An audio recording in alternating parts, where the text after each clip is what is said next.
জাহান্নাম থেকে আল্লাহ তাআলা দুইজন ব্যক্তিকে জাহান্নামে জ্বলতেছিল এই অবস্থায় তুলে আনবে।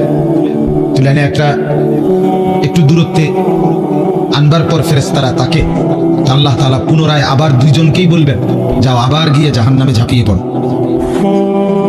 একজন দৌড়ে গিয়া জাহান্নামের মধ্যে গিয়ে লাফ দিয়ে আবার পড়ে যাবে, আর আরেকজন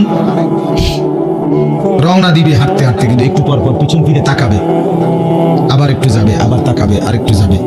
এইভাবে যাইতে যাইতে শেষ পর্যন্ত কাছে গিয়ে জাহান্নামে পড়বে।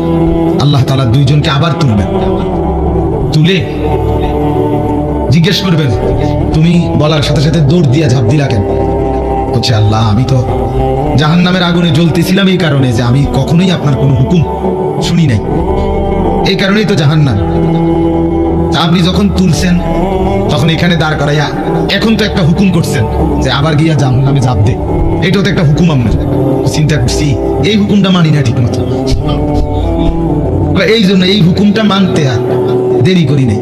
মিশকাতে আমরা নিজেরা পড়াইছি হাদিস, তো এই জন্য আপনার এই হুকুমটা মানছি, এই জন্য ঝাঁপ দিস।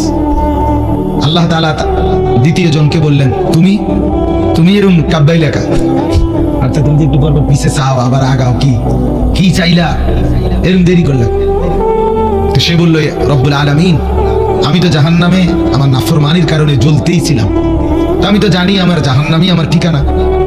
আপনি যখন আমার উঠাই এনে দাঁড় করাইলেন, আমি ভাবছি যে আপনার দিলের মধ্যে আমার জন্য দয়া আসছে।